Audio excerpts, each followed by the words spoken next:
দূর থেকে রাহা কেঁপে উঠল। তার এই ছোট্ট জীবনে এমন ভয়ঙ্কর পরিস্থিতি কখনোই আসেনি। ইব্রাস চলে যাচ্ছে, রাহার চোখের সামনে থেকে অস্পষ্ট হয়ে যাচ্ছে। রাহার ইচ্ছে করছে গলা ফাটিয়ে চিৎকার করতে, কিন্তু পারছে না। গলা থেকে কোনো রকম শব্দই বের হচ্ছে না। সব কেমন আটকে আসছে, মনে হচ্ছে নিঃশ্বাসটাও আটকে আসছে। রাহা মাথা চেপে বসে কোনো রকম নিজেকে সামলানোর চেষ্টা করলো। রাহার অশান্ত মন শুধালো, সে তো কল্পনাই ছিল। অচেনা চিরকুট দাতা ছিল, অচেনা অনুভূতি ছিল, অস্পষ্ট মায়া ছিল, অপ্রকাশিত ভালোবাসা ছিল, প্রথম প্রেম ছিল। এই সব কিছুই তো ছিল একপাক্ষিক। সে তো এসব জানতো না, আর না সে নিজে এসব জানিয়েছে। তাহলে তো ভয় কিসের? তাকে তো কখনো নিজের করে পাওয়া হয়নি, শুধু কল্পনা করা হয়েছে। তাহলে এখন কল্পনা করতে সমস্যা কোথায়? রাহা বিড়বিড় করে বলল। মৃত মানুষকে নিয়ে কল্পনা?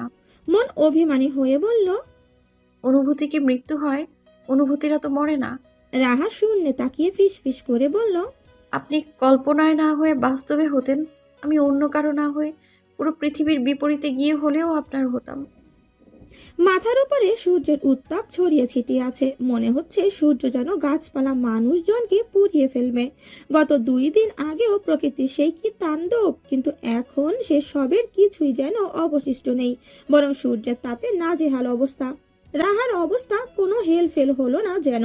প্রচন্ড তাণ্ডবে যেমন হৃদয় তাণ্ডব চলে, তেমনি প্রচন্ড সূর্যের উত্তাপেও হৃদয় পড়ে। রাহা এখন তিশানদের বাড়িতে।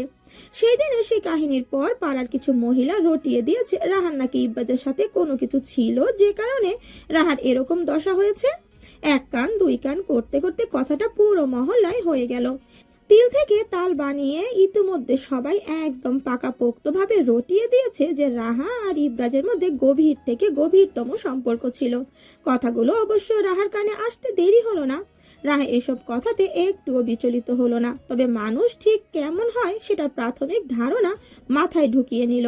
কিন্তু মন তাহারা ব্যাপারটাতে এত সহজেই গিলে নিল না। সে তো যার কাছ থেকে শুনছে তার সাথেই লেগে যাচ্ছে, কিন্তু মানুষের মুখের সাথে কত আর পারা যায়। সব রকম বিরক্ত এবার মেয়ের উপর ঝাড়তে এসেই চেঁচিয়ে বলল। তুই এভাবে মরা কান্না কেন করতে গেলি শুনি? পাড়ায় এখন আমি মুখ দেখাতে পারছি না। যে যেভাবে পারছে কথা শুনেই যাচ্ছে। কেউ কেউ তো বলছে এমন একটা বাজে ছেলের সাথে তুই কিভাবে কিছু করলি। এখন এগুলো কি আমাকে বিশ্বাস করতে হবে? রাহা আনমনা হয়ে জবাব দিল। বিশ্বাস করতে কি কেউ জোর করছে আম্মু? মুনতাহারা মেয়ের হেয়ালি জবাবে হতাশ নিঃশ্বাস ফেলে স্থান ত্যাগ করলেন। মেয়ের সাথে কখনো সে ভাবে রাগ দেখাতে পারে না বলে আজকেও তেমন কিছুই বলতে পারলো না। অবশ্য বাহিরের মানুষের কথা শুনে তো আর নিজের মেয়েকে যাতা বলতে পারে না। সে তো জানে মেয়ে তার কেমন। মা হয়ে ছেলেটার সাথে একটু কিছু হলেও তো টের পেত। এরপর আর কি, মেয়ের এমন মনমরা মুখটা দেখতে আর ভালো লাগছিল না বলে তানিয়াকে খবর পাঠিয়ে রাহাকে নিয়ে যেতে বলল। তানিয়াও এসে রাহাকে সাথে করে নিয়ে গেল। পড়াশোনা যেহেতু নেই, তাই এখন আর এত সমস্যা হবে না। বাড়িতে থাকলে নানা মানুষের নানান কথা কানে আসবে। রাহার বাহিরের অবস্থা এখন অনেকটাই স্বাভাবিক, কিন্তু ভেতরে অন্য কিছু। তবে এখন বাহিরের অবস্থা যত পারা যায় স্বাভাবিক রাখতে হবে, ভেতরটা আর দেখবে কে? আনমনে তিশানের রুমের গাছগুলোতে হাত বুলিয়ে মাঝে মাঝে পানি স্প্রে করছিল রাহা। তিশান বাহিরে ছিল বলেই রাহা এ রুমে এসেছে, তা না হলে তিশানের রুমে যখন তখন ঢুকে পড়ার অনুমতি নেই। তিশান যেমন তেমন কঠোর হোক না কেন, রুমের মধ্যে ইয়া বড় বুক সেলফ পূর্ণ বই আর সবুজ গাছগুলো দেখলে মনে হয় মানুষটা না জানি কত নরম মনের মানুষ হবে। এসব ভাবতে ভাবতে রাহা পানি স্প্রে করছিল। এমন সময় পেছন থেকে তিশান রুমে ঢুকে হাতের গলি খুঁড়ে রাখতে রাখতে রাহার উদ্দেশ্যে বলল। কিরে, মন ভালো? পানি স্প্রে করা হাতটা মুহূর্তেই থেমে গেল। শুকনো ঢোক গিলে তিশানের দিকে ভয়ার্ত মুখে তাকালো। মুখে কিছু বলার আগেই তিশান আবারও ঘাড় নাড়িয়ে বলল। কি? রাহা ভেবেছিল তিশান বকাঝকা করবে, কিন্তু তেমন কিছু করেনি বলে একটু স্বস্তি পেয়ে হাতের স্প্রে বোতলটা পাশে রেখেই বেতের মোড়াটা টেনে বসে শান্ত কণ্ঠে বলল। ভালো। তিশান আর কিচ্ছু জিজ্ঞেস করলো না। বাহির থেকে এসেছে, গায়ে শার্ট ছেড়ে গোসল করার জন্য ওয়াশরুমে ঢুকে গেল। রাহা ঠায় ওখানেই বসেছিল। এই কয়েকদিন রাহা সেখানে বসে, যেখানে দাঁড়ায় সেখানে শুয়ে থাকে, সেখানেই থাকে। ওখান থেকে উঠতে আর ইচ্ছে করে না। ইচ্ছে করে না শরীরটা টেনে নিয়ে অন্য কোথাও যাওয়ার জন্য। হ্যাংলা পাতলা শরীরটাকে ভীষণ ভারী মনে হয়। তিশান প্রায় 20-25 মিনিট সময় নিয়ে গোসল সেরে বের হতেই দেখলো রাহা একই জায়গায় বসে এক হাত গালে রেখে দেয়ালে পিঠ ঠেকিয়ে বসে আছে। চোখ আধো খোলা আবার বন্ধ, মনে হচ্ছে ঘুম ঘুম চোখ। তিশান তাওয়াল দিয়ে চুল মুছতে মুছতে রাহার সামনে এসে হাতের তুড়ি বাজিয়ে বলল, বসে বসে ঘুমাচ্ছিস কেন? খাটে যা। রাহা ঘুম ঘুম চোখে তিশানের দিকে তাকালো। ইদানিং কথা বলার শক্তিটাও যেন পায় না সে, নিজেকে অনেক দুর্বল মনে হয়। তিশানের পাশ কেটে এলোমেলো পায়ে হেলে দুলে তিশানের বিছানায় গিয়েই শুয়ে পড়ল। গত কয়েক রাতে ঘুম না হওয়াতে এখন চোখে এত ঘুম। খাটের এক সাইডে শুয়েছে বলে অর্ধেক পা খাটের বাহিরে পড়ে আছে। তিশান ব্যাপারটা খেয়াল করেও আয়নার সামনে দাঁড়িয়ে নিজের চুল নিয়ে ব্যস্ত হলো। নিজেকে ঠিকঠাক রেডি করিয়ে রাহার পাশে এসে পাগুলো হালকা টেনে ঠিক করে দিয়ে রুম থেকে নিঃশব্দে বের হয়ে দরজাটা টেনে দিয়ে চলে গেল কোচিং করানোর রুমে। ততক্ষণে স্টুডেন্টরা চলে এসেছে। ঘোর অন্ধকার আশপাশ, সময় তখন সন্ধ্যা। রাহার ঘুম হালকা হতেই কিছুটা চমকে এদিক সেদিক তাকিয়ে নিজের অবস্থান বোঝার চেষ্টা করলো, কিন্তু ব্যর্থ হলো। একে তো অন্ধকার রুম, তার উপর ঘুম থেকে ওঠার পর রুমটা পুরো অচেনা লাগছে। কয়েকবার চেষ্টা করে বুঝতে পারলো তিশানের রুমে আছে সে। এর আগে তিশানের রুমে কখনো ঘুমানো তো দূরে থাক, শুয়ে বসে থাকাটাও হয়নি, যে কারণে চিনতে সমস্যা হচ্ছিল। রাহা ওড়না টেনে নিয়ে বিছানা থেকে দরজার কাছে আসতেই দেখলো ড্রয়িং রুমে তানিয়া, তিশান আর রোকেয়া বেগম বসে আছে। রাহাকে দেখেই তানিয়া ডাকলো, রাহামণি, ঘুম ভেঙেছে তাহলে? সম্পূর্ণ বিকেলটা যে ঘুমিয়ে কাটালি, এখন রাতটা কাটাবি কিভাবে? তোর তো আবার বিকেলে ঘুমোলে রাতে ঘুম আসে না। রাহা সামনে এগোতে এগোতে কিঞ্চিত হাসলো, মুখে একটু পানির ঝামটা দিয়ে এসে সবার সাথে বসলো। রাহা বসতেই কিচেন থেকে মৌ দু হাতে দুটো চায়ের কাপ এনে একটা তানিয়া আর একটা তিশানকে দিল। রাহাকে দেখে হালকা হেসে আবারও কিচেনে গিয়ে আরেক কাপ চা এনে রাহার হাতে দিল। রাহা মুচকি হেসে চাটা হাতে নিল। প্রথমে মৌকে দেখে একটু অবাক হলো, পরে সম্পূর্ণ ব্যাপারটা স্বাভাবিকভাবেই নিল। কিছু কিছু প্রতিবেশী অনেক ক্লোজ হয় কিনা। তানিয়াও হেসে বলল, মৌ নাকি অনেক ভালো চা বানাতে পারে, বুঝলি রাহা? এই জন্য আজকে আমাদেরকে চা বানিয়ে খাওয়ানোর দায়িত্ব পড়েছে তার ঘাড়ে। রাহা তানিয়ার কথা শুনতে শুনতে চায়ের কাপে চুমুক দিয়ে চোখ বন্ধ করে বড় করে নিঃশ্বাস টেনে বলল, তানিয়া আপু আসলেই তো অনেক মজা। মৌয়ের উদ্দেশ্যে বলল, ধন্যবাদ আপু, এরকম রিল্যাক্সিং একটা মুডে নিতে আর মতো চা খাওয়ানোর জন্য। মৌ হাসি হাসি মুখে রাহার ধন্যবাদ গ্রহণ করলো। তিশান বরাবরের মতো চুপচাপ চা খেয়ে উঠে রুমে যেতে যেতে বলল, বের হবো। রাহা, রেডি হয়ে নে। আর তানিয়া, তোরা যেতে চাইলে রেডি হতে পারিস। প্রথমত তিশান সচরাচর রাহাকে নাম ধরে ডাকে না, আজকেই ডাকলো। তিশান যত আলতু ফালতু নামে ডাকে আর নয়তো কোনো নামই মুখে নেয় না। রাহা ভুরু কুচকে তিশানের দিকে তাকিয়ে জিজ্ঞেস করলো, রেডি হব? কিন্তু আমি তো যাব না বাইরে। তিশান রাহাকে পাত্তা না দিয়ে বলল, তোর থেকে মতামত চায়নি কেউ। কথাটা বলেই ফট করে রুমের দরজা লাগিয়ে দিল। নিশ্চয়ই এখন সে রেডি হবে। তানিয়ার উদ্দেশ্যে রাহা ফের জিজ্ঞেস করলো, কি হয়েছে আপু? তানিয়া মাথা হেলিয়ে বলল, জানি না ভাই, তোকে আগে বলেছে যাওয়ার জন্য, আর আমাকে অপশনাল রেখেছে, মানে আমি না গেলেও চলবে। সো বরং তুই যা। রাহা অসহায় দৃষ্টিতে তানিয়ার দিকে তাকিয়ে বলল। কিন্তু আমি যাব না। তানিয়া ডোন্ট কেয়ার ভাব নিয়ে বলল, সে তোর ব্যাপার, বলে গিয়েছে রেডি হওয়ার জন্য, না হলে দেখা যাবে। রাহা জেদ ধরে বসে রইল, সে এখন বাহিরে যাবে না। আর যাবেই বা কেন? তিশানের সাথে বাহিরে ঘোরাঘুরি করার কোনো ইচ্ছে ছিল না কোনো কালে, আর এখন তো একেবারেই নেই। দুজনের তর্ক বিতর্কের মাঝে মৌ বসে আছে। সে কোনো পক্ষে কথা বলছে না, সে হলো নীরব দর্শক। যদি এখন বলে তাকেও যেতে তাহলে যাবে, আর না গেলেও চলবে। এর মধ্যেই তিশান গায়ে হুডি ঝুলিয়ে রেডি হয়ে এসে চলে এসেছে। ঠান্ডা যতটা নেই, কিন্তু সে জাস্ট শো অফ করার জন্য পড়েছে। রাহাকে তখনও এভাবে বসে থাকতে দেখে তিশান মায়ের উদ্দেশ্যে চোখ বড় বড় করে বলল, কি আম্মু, এখন চোখে পড়ে না? এখন আমি কিছু বললেই তো আমার দোষ হয়ে যাবে। বলবে আমি নাকি ওর সাথে খারাপ ব্যবহার করি, ঝামেলা করি। কিন্তু সে যে আমার কথা শোনে না, তার বেলায়। রোকেয়া বেগম টিভি দেখায় ব্যস্ত। টিভিতে তাকিয়ে থেকেই বলল, রাহা, উঠো, যাও। রাহার ঠোঁট উল্টিয়ে কান্না করতে ইচ্ছে করলো। মায়ের মতোই হয়েছে খালামণি। সে নিজেও সিরিয়াস মুহূর্তে তুমি করে বলে বুঝিয়ে দেয় যে সে সিরিয়াস আর রেগে আছে। রাহা চোখ মুখ অন্ধকার করে যেই রেডি হতে যাবে, অমনি তিশান রাহার হাত টেনে ধরে থামিয়ে দিয়ে বলল, থাক, রেডি হতে হবে না। এতক্ষণ কেন রেডি না হয়ে তালবাহানা করেছিস? এই জন্য এটাই তোর শাস্তি, যে এই অবস্থাতেই তোকে বের হতে হবে। শুধু ওড়নাটা মাথায় হিসাবের মতো পেঁচিয়ে নে। রাহার মনের যে অবস্থা, আর তিশান কি না করছে এই কাহিনী। প্রচন্ড বিরক্তিতে রাহার কান্না করতে ইচ্ছে করলো, কিন্তু এর মাঝে তানিয়া উচ্চ স্বরে হেসে উঠে বলল, ভাইয়া, রাহাকে যদি এ অবস্থায় নিয়ে যাও তাহলে তো মানুষ তোমার দিকে আঙুল দেখিয়ে বলবে, ছেলেটার সাথের মেয়েটাকে দেখ। তখন তুমি কি বলবে? হ্যাঁ। তিশান মজার ছলে ফাজলামো কণ্ঠে বলল। বলবো আমাদের বাসার কাজের ছেমরি। কথাটা বলেই মুখ লুকিয়ে হাসলো তিশান। তানিয়া তো ময়ের গায়ে পড়ে হাসতে লাগলো। রাহার রাগে চোখ মুখ কুচকে দাঁড়িয়ে আছে। তানিয়া সান্ত্বনা দিয়ে বলল, আরে রাহা, যা তো, এমনি যা। তোর কাপড় চোপড় তো ভালোই আছে, আর তুই তো আমাদের বাড়ির মেহমানই, তুই তো নোংরা কাপড় পরিস না। রাহা জেদ নিয়ে বলল। হ্যাঁ, আমি এইভাবেই যাব, দেখি কে কি বলে আমায়। তানিয়া বাই দিতে দিতে বলল, যাও যাও, তোমার অতি পরিষ্কার ভাইয়া যে বাসায় ফিরে তোমাকে আর নিজেকে গোসল করাবে না সেটা নিয়ে কোনো সন্দেহ নেই। রাহার গায়ে অ্যাশ কালারের একটা টপস, সাথে কালো ওড়না হিজাবের মতো মাথায় দিয়ে নিয়েছে। তিশান বাইক বের করে রাহাকে উঠতে বলল। বাইকে উঠাবে? ফেলে টেলে দিবে না তো? রাহা মনে মনে কথাগুলো ভাবছিল, অমনি তিশান আবার ধমকিয়ে বলল। উঠবি নাকি না? রাহা আস্তে ধীরে বাইকে উঠে বসলো। তিশান বাইক স্টার্ট করতেই সন্ধ্যার আকাশের ঠান্ডা বাতাস রাহাকে একদম বরফ করে দিচ্ছিল। রাহা তখনও অন্যমনস্ক হয়েছিল। তিশান রাহাকে ডেকে বলল। ভালো করে ধরে বস, পড়ে যাবি। তিশানের কথায় রাহা কল্পনা জগৎ থেকে বেরিয়ে আসলো। কল্পনা জগৎ জুড়ে যে অন্য কারো বসবাস।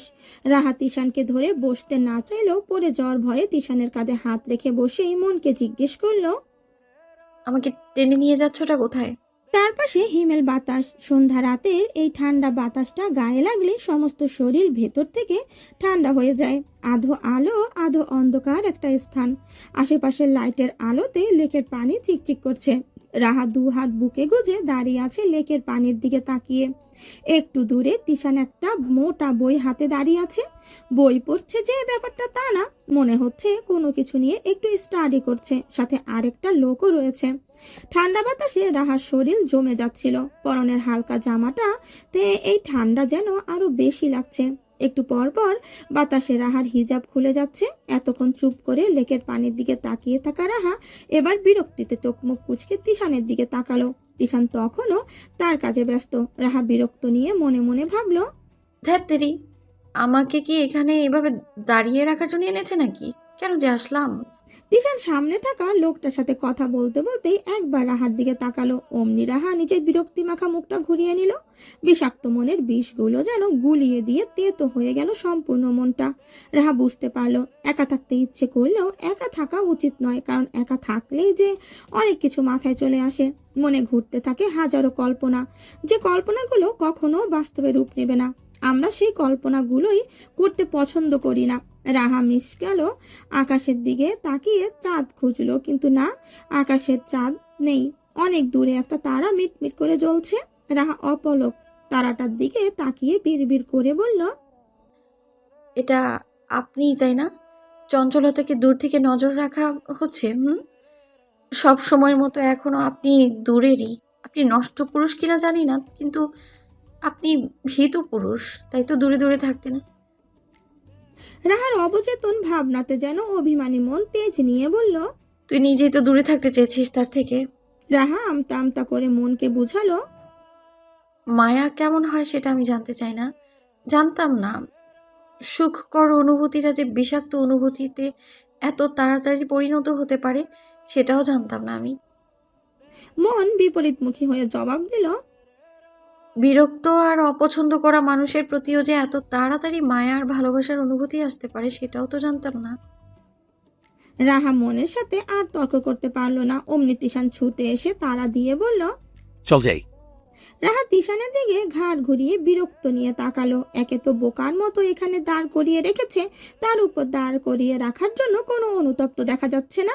তিশান একটা বোতল এগিয়ে দিয়ে বলল, অনেক তো মনে মনে গালাগালি করলি, একটু পানি খেয়ে নে। তিশানের কথায় রাহা হতবম্ব হয়ে গেল। বেটা বলে কি, গালি দিলেও সে জানবে কিভাবে? তার মানে সে যে দোষ করেছে আর এটার জন্য গালি খাওয়া তার প্রাপ্য, এটা সে বুঝেছে। কিন্তু আমি তো গালি দেইনি, ভুল করলাম নাকি এখন গালি দেব? রাহা এসব ভাবতে ভাবতেই তিশান ফের ধমকিয়ে বলল, কিরে নে ধর, কিছু বললি এভাবে ড্যাপ ড্যাপ করে তাকিয়ে থাকিস কেন? প্রতিবন্ধী নাকি তুই? রাহা নিজের ওপর বিরক্ত হলো। আসলেই তো ইদানিং মনের সাথে কথা বলতে গিয়ে মানুষকে যে কিছু জবাব দিতে হবে সেটাই ভুলে যায় মেয়েটা। রাহা নাক মুখ কুঁচকে বলল, আমি প্রতিবন্ধী হতে যাব কেন? আমি ব্যাকাতেরা না। নাক, চোখ, মুখ, দাঁত সবটা ঠিকঠাকই আছে। কোনোটাই উল্টা উল্টা না। সব সবকিছুই ঠিকঠাক কাজ করে। তিশান বিড়বিড় করে বলল।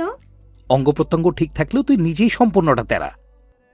রাহা তিশানের মুখের দিকে তীক্ষ্ণ দৃষ্টি নিয়ে চেষ্টা করেও বুঝতে পারল না তিশান কি বলছে। রাহার তীক্ষ্ণ দৃষ্টি দেখে তিশান ব্যাকা হেসে বলল। পানি খাবি নাকি না? রাহা বিরক্ত নিয়ে বলল। এই ঠান্ডাতে আমি পানি খাবো কোন দুঃখে? তিশান পানির বোতলটা সরিয়ে নিতে নিতে বলল। একটা আইসক্রিম এনে দেই? রাহা নাক মুখ ফুলিয়ে তিশানের দিকে তাকাতেই তিশান অন্যদিকে মুখ ঘুরিয়ে মুচকি হাসলো। রাহার বুঝতে বাকি রইল না যে তিশান ইচ্ছে করে ফাজলামো করছে। তিশানের ভালো ব্যবহার রাহার ঠিকঠাক হজম হচ্ছে না। তিশানের পেছন পেছন যেতে যেতেই রাহা ভাবলো, কোনো বকাঝকা দিচ্ছে না তেমন একটা। বেটার মতলবটা কি? অবশ্য আমিও তো পায়ে পা রেখে ঝগড়াঝাটি করতেছি না। এই জন্যই বোধহয় ঝগড়াঝাটি কম হচ্ছে। তার মানে দোষটা আমার। আমি নিজে ওনার সাথে ঝগড়া বাঁধাই। রাহার ভাবনার মাঝে তিশান গম্ভীর কণ্ঠে বলল। এত ভেবে কি হবে? যেটা হওয়ার হয়ে গিয়েছে। আন্টি বলেছে তোকে যেন কয়েকদিন বকাঝকা না দিই, একটু ঝগড়াঝাড়ি যেন কম করি। তোর তো আবার প্রেমিক পুরুষের জন্য হৃদয়ে পড়তেছে। রাহার পা থেমে গেল। তিশানের মুখে প্রেমিক পুরুষ কথাটা শুনে কেমন লাগলো? তার মানে তিশানও এ ব্যাপারে জেনে গিয়েছে। ভাবতেই রাহার লজ্জা আর অস্বস্তিতে মুখ লাল হয়ে গেল। তিশান যে এত কিছু জেনেও রাহাকে দুটো কষিয়ে থাপ্পড় মারেনি, এটা ভেবেই রাহার স্বস্তি লাগলো। মৃদু রাগ, লজ্জা আর অস্বস্তি মিশ্রিত মুখটার দিকে তাকিয়ে তিশান কাঠখোট্টা কণ্ঠে বলল।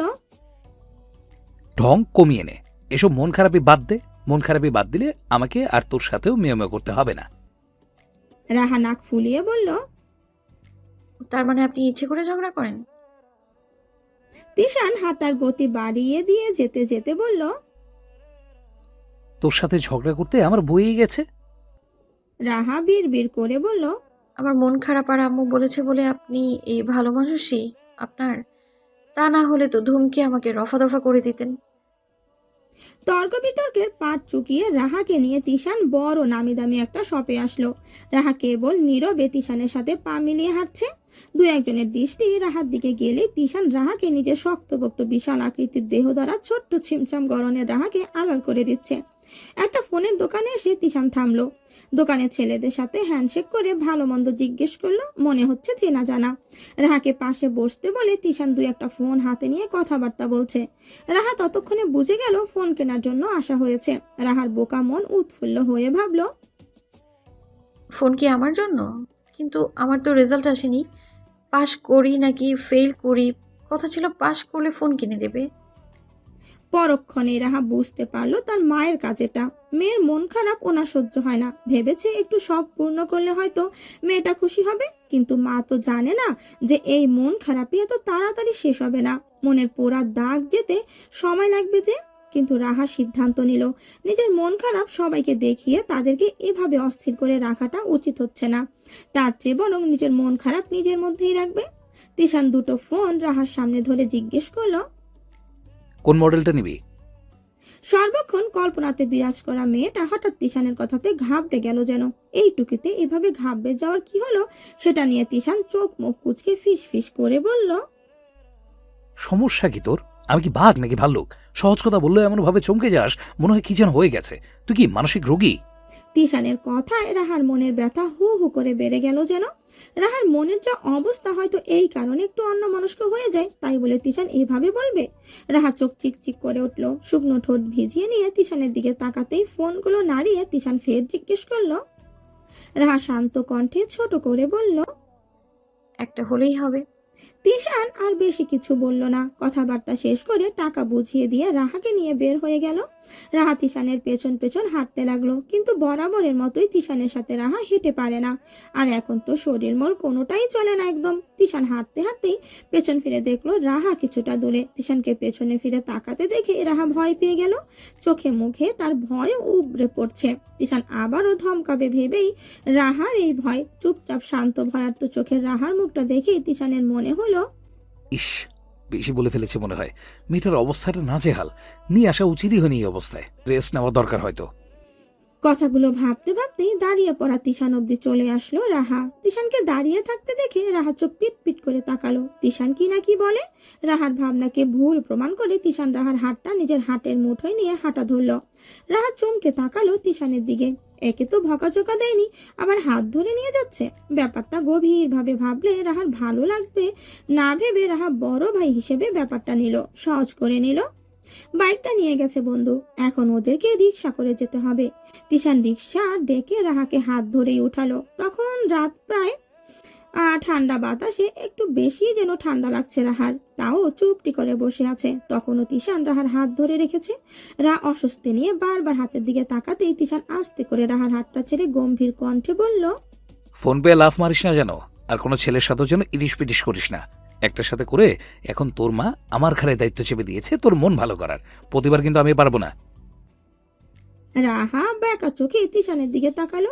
ইব্রাজকে উদ্দেশ্য করে তিশান যেটা বারবার বলছে সেটার জন্য ইচ্ছে করছে তিশানকে অনেকগুলো কথা শুনিয়ে দিতে, কিন্তু কেন জানি রাহার কথায় বলতে ইচ্ছে করছে না। রাহা চুপ করেই রইল। তিশান যেন এতে অসন্তুষ্ট হলো। তিশান বারবার রাহাকে খোঁচা মারছে, কিন্তু রাহা তিশানের সাথে ঝগড়া লাগছে না, যেটা রাহা আগে অনেক করতো, কিন্তু এখন একেবারেই এড়িয়ে যাচ্ছে, যেটা তিশানের ভালো লাগছে না। রাহার করা অযৌক্তিক ঝগড়াগুলোকে হঠাৎই মিস করতে লাগলো তিশান, কিন্তু মিস করাটাও অপ্রকাশিত। না রাহা জানবে আর না তিশান মানবে যে সে সত্যি রাহাকে মিস করছে, সেই ঝগড়ুটে চঞ্চল রাহাকে। তিশানের বারবার বলা ইবরাজের কথাটাতে রাহা আঘাত পেয়েছে। চুপটি করে রাতের আকাশে তাকিয়ে রইল। রিক্সা চলছে তার মতো করে, তিশান চুপ করেই আছে।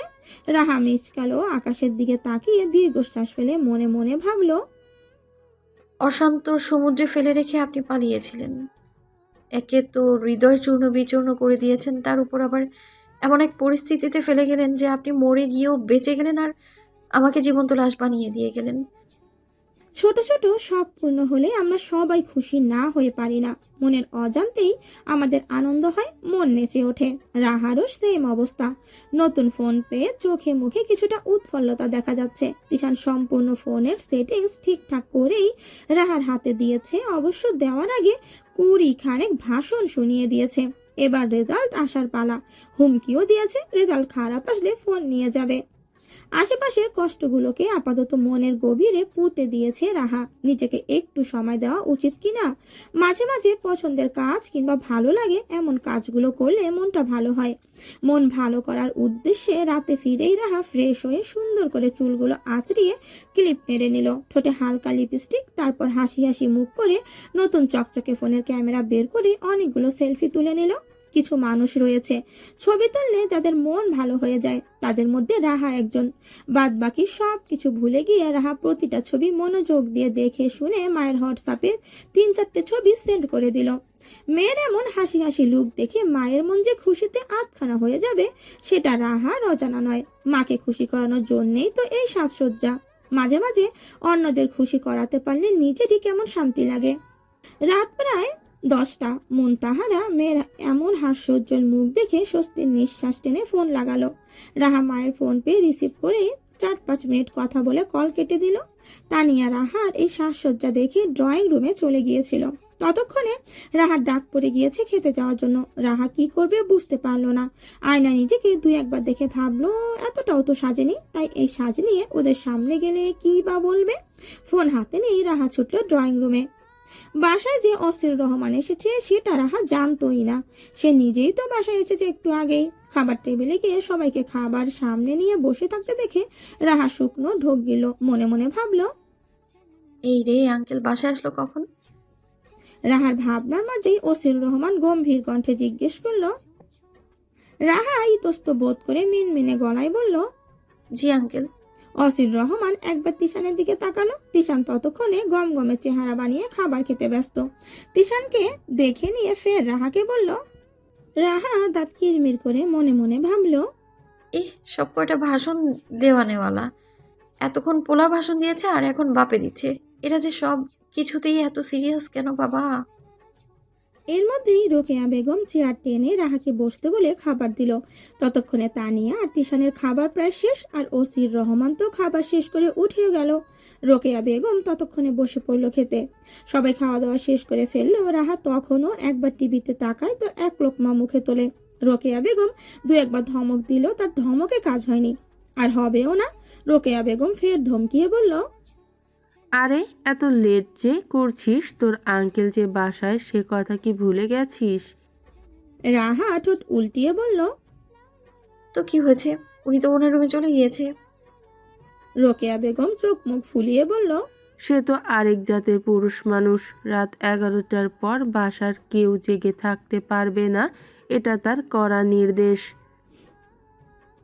রাহা খেতে খেতে হেসে বলল, আরেক জাতের না গো খালামণি, সব পুরুষ একই জাতের। রোকেয়া বেগম হাসতে হাসতে রাহাকে তাড়া শেষ করতে বলে গেলেন।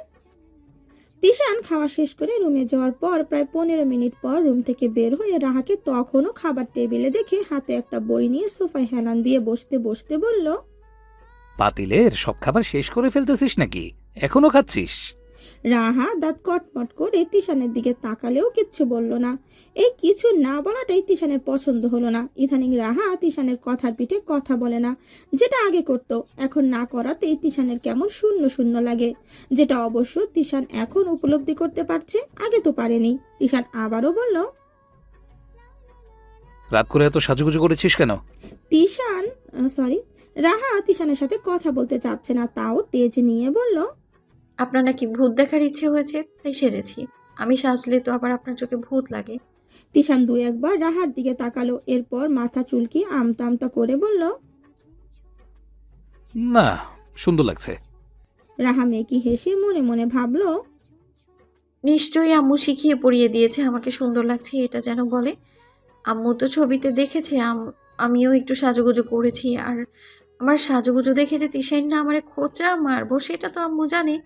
এজন্যে আগেই শিখিয়ে পড়িয়ে দিয়েছে, আর বেটা এসে আমার সাথে পল্টি নিচ্ছে, যত সব।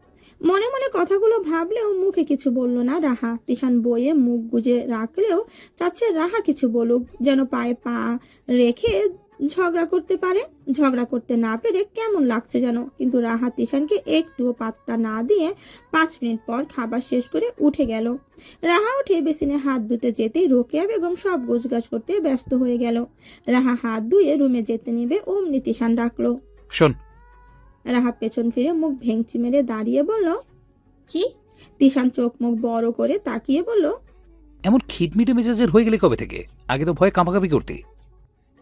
রাহা আকাশ পাতাল কাঁপিয়ে হেসে বলল, ওরে মা, আমি ভয়ে কাঁপাকাঁপি করতাম? হ্যাঁ, তাও আবার আপনাকে? জেগে জেগে স্বপ্নে দেখছেন না তো আপনি?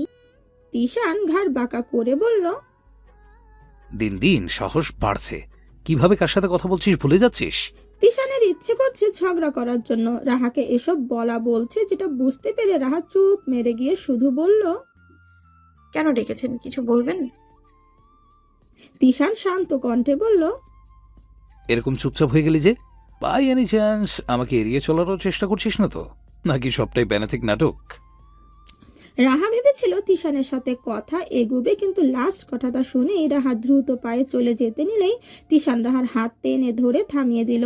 তিশানের এমন কাণ্ডতে রাহার চোখ বড় বড় করে তাকিয়ে জিজ্ঞেস করলো, মতলব কি?